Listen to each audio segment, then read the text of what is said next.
Concurso, legitimación o acomodo político. Aquí está la doctora María Silvina Sayago, secretaria de prensa de la CIPOS, o del CIPOS. Doctora, ¿Cómo le va? Buenas ¿qué noches. tienen para decir después de lo que escuchamos? Bueno, en primera cuestión yo quería aclarar que aparte de ser secretaria de prensa del CIPOS soy concursante, o sea, hablo en ese doble carácter de haber sido perjudicada por este concurso que se instrumentó desde la provincia. Pero aparte de ser concursante, desde el mismo momento del decreto 888, que es el decreto por el cual se reglamenta esta ley 9361, venimos denunciando y formulando observaciones. ¿Qué quiero decir? Quiero decir, corroborando lo que decía la doctora recién, que nosotros de antemano veíamos cómo se iba forjando este mecanismo tramposo. En ese momento impugnamos, la gente de la Subsecretaría de Recursos Hídricos que está dentro afiliada al CIPOS, impugnamos no solamente la formación de los tribunales donde tenían representación gremial aquellos que eran elegidos por este gobierno provincial, o sea, en el caso este es la UPS, sino también denunciábamos este tema del certificado de idoneidad porque llegábamos a un caso que a mí me tenía que dar el certificado de idoneidad teniendo 23 años de servicio en la provincia, la persona que había sido designado unos meses antes y que llevaba 4 años, habiendo pasado de ser pasante a ser jefe por este mismo tribunal que después nos juzgó. O sea, esa persona, no obstante, me dio el certificado de idoneidad, que fue muy bueno, no obstante los puntos no los han considerado. Pero más allá de esto, este es un caso, el mío particular, pero que se repite en toda la provincia de Córdoba. No es la Secretaría de Cultura, no, es el Ministerio de Obras Públicas, es el Ministerio de Justicia, es el Ministerio de Salud. Son todos muchísimos casos como este que nosotros lo estamos evaluando. Por eso formamos lo que se llamó la Coordinadora de Trabajadores Estatales y Ciudadanos por Concurso Transparente, porque acá hay una cosa más grave aún.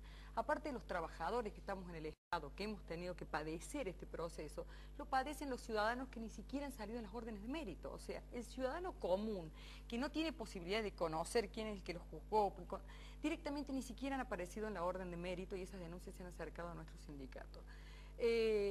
A partir de que ratificamos que la orden de mérito sale como pensábamos que iba a salir. De 13 casos concursados en la Subsecretaría de Recursos Hídricos, 12 los ganaron los actuales interinos.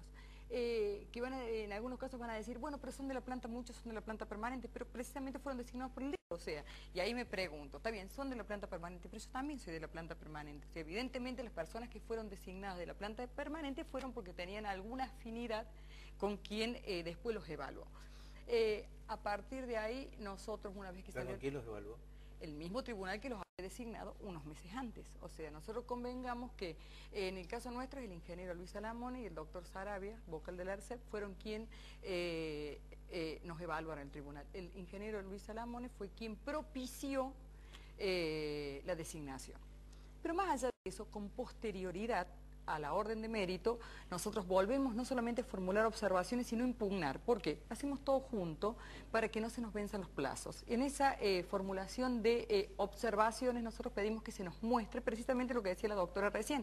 Mal podemos impugnar si no conocemos cómo se ha establecido el puntaje de la persona que salió en primer lugar. Claro. Entonces tenemos que saber, se les dio tantos puntos por el examen, tantos puntos por la entrevista personal. Bueno, eso no se nos han dado. Lógico y transparente, claro, como decía el doctor eso Dale. sería, pero si llegamos a un caso de gravedad, que realmente nosotros creemos que es inaudito y por eso hemos ido al fuero penal a denunciar. Yo no sé si usted recuerda, en la Subsecretaría de Recursos Hídricos hubo un hecho que se investigó en la justicia provincial, que fue el hundimiento del anfibio. Sí. Que causó 4 muertos. Bueno, la persona que fue procesada, que está hoy actualmente imputada por el fiscal de Carlos Paz y actualmente en la Fiscalía Anticorrupción, le han adjudicado el cargo, le van a adjudicar el cargo y a la persona que se opuso no le hicieron lugar. Y el argumento, aparte es tan gracioso que plantean dentro de los argumentos, lo han sacado hoy, en el día de hoy, dice que en el legajo y otros antecedentes o acompañados la situación de revista reflejada en el recibo de haber correspondiente, es decir, no figuraba que la persona que concursaba en el recibo de sueldo no decía que estaba imputado. Ese es el argumento que da el tribunal de la Subsecretaría de Recursos Hídricos. Más aún dicen de que lo van a pasar, que no se van a expedir sobre ese tema, textualmente lo leo, como cita el requirente, su resolución no corresponde a este tribunal, que una persona esté imputado, no obstante ellos se elevan los antecedentes al caso de la Secretaría de la Función Pública, es decir, a Cibalero. ¿Qué significa? Las irregularidades son tan graves más aún por esta denuncia. Usted dice es gravísimo, es gravísimo, es inaudito. Es kafkiano, Exacto. A la persona que concursa por ese cargo, que no es de la actual gestión, no le ponen punto por idoneidad. A la persona que está imputada por falsedad, y acá tenemos también la resolución del fiscal en ese momento, el fiscal Marchetti, a esa persona le dan los puntos de idoneidad, habiendo imputado por omisión de los deberes de funcionario público y falsedad ideológica a título de autor. Esta es la gravedad. Por esto nosotros hemos hecho la denuncia, la persona que ha sido damnificada ha hecho la denuncia y hoy está entendiendo la Fiscalía del doctor Caro. Nos vamos a constituir como querellante particular y vamos a llegar hasta las últimas hasta lo último. ¿Por qué?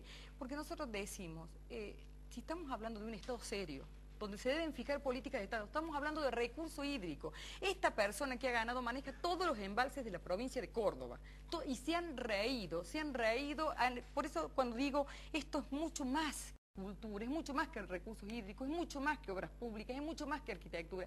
Esto es el descontrol de un Estado absolutamente impune que se ríe de los ciudadanos cordobeses sin ningún tipo de problema, sin ningún tipo de vergüenza. Esto es una burla del pueblo de Córdoba. Más allá de todas estas consideraciones que usted ha hecho, ¿qué otro tipo de irregularidad notaron dentro de los...? De irregularidad es todo, plagado todo. Desde, en el caso, por ejemplo, en el examen mío, preguntas de donde he pedido aclaraciones, preguntas que no están claras, que han sido motivo de impugnación, que obviamente solamente la persona que rendía con esas preguntas, que las conocía de antemano, podía contestar lo que ellos querían que se contestara. Eso en su momento se impugnó, tampoco dieron resolución. Más aún, a partir de todas estas irregularidades, nosotros fuimos a los ámbitos que en principio acompañaban este proceso, porque el gobierno de la provincia se encargó de decir que la Universidad Nacional de Córdoba, conjuntamente con la Universidad de Villa María y la Tecnológica, avalaban todo y planteaban la legalidad de estos concursos. Nosotros nos dirigimos a ese ámbito, evidentemente no hizo falta, por un comunicado de prensa, la universidad dijo que no. No obstante, fuimos al decano de la Facultad de Derecho, acá tenemos el expediente, lo que nos han dicho, en un primer momento dijeron que habían participado y posteriormente se limitaron a decir que su intervención, y lo quiero decir para que no, porque si no se escudan en este famoso tema de ir a la universidad, dice que siempre estuvo fuera de toda discusión que este comité académico, lo dice y de puño y letra lo firma el decano, no tiene competencia para participar en la confección de preguntas, ni en su evaluación, ni puede ni debe participar en las entrevistas personales, ni tampoco en la calificación final de los postulantes, como tampoco le compete analizar la legalidad de las observaciones o impugnaciones que pueden formularse en el proceso. Esto para aclarar de que este escudo que pone la Universidad Nacional, cuando hay algo que está en duda, cuando la población dice, la universidad, la universidad, en este caso ante requerimiento nuestro de coordinadora de trabajadores estatales, se expidió y dijo, nosotros no participamos. La Facultad de Derecho dijo, nosotros tampoco controlamos la sustancia de la cosa. Ahora nos vamos a remitir a los colegios profesionales y a la Universidad Tecnológica para ir cerrando todo este tema y para después seguir las acciones vía civil y vía penal que correspondan, porque acá hay incumplimiento de los deberes de funcionarios públicos de muchos funcionarios que están en la provincia. ¿Entre quiénes, por ejemplo? ¿Entre quiénes? Entre, por ejemplo, los que conocían, en el caso de nuestras reparaciones, que es concreta y la denuncia es concreta, es el ingeniero Luis Salamone y el doctor Jorge Sarabia. Ellos nosotros los vamos a denunciar por incumplimiento de los deberes de funcionario público, porque ellos debían saber que la persona a la que le están adjudicando el cargo está imputada, deben saber que la persona que a mí me está ganando no le correspondía que le entregaran los puntos de idoneidad. ¿Por qué? Porque precisamente no era de la planta permanente y no podía cubrir un interinato. Conocían todo esto y sin embargo decidieron seguir el proceso a pesar de la cantidad de notas, porque esto que yo estoy diciendo acá lo hemos manifestado en numerosas notas, podemos formar un bibliotecario de todas las notas que hemos hecho. Entonces ellos conocían, tenían la obligación de conocer todos estos elementos. ¿Eso lo resuelve la Fiscalía Anticorrupción? Y bueno, nosotros hablamos hoy, vamos a presentar todos los elementos, nos vamos a constituir en querellante particular con el doctor Caro y después él evaluará si lo va a pasar a la Fiscalía Anticorrupción. De todos modos, la Fiscalía Anticorrupción es donde desde el año 2007 está para esta causa. Por eso le pregunto. Claro, está para esta causa, que si no... no va a prescribir la causa del IPAM. Claro. El IPAM va a prescribir la causa. Claro, entonces, evidentemente, bueno, pero esto necesita compromiso, nosotros vamos a seguir hasta las últimas consecuencias y la gente que fue responsable de esto tendrá que dar explicaciones porque no se puede engañar impunemente tantos años a la sociedad. Doctora, muchísimas gracias por venir. Gracias a usted por la gentileza. oportunidad. No, Muchísimas por favor. gracias. Cuando regresemos hablamos con las alumnas, con los alumnos sobre la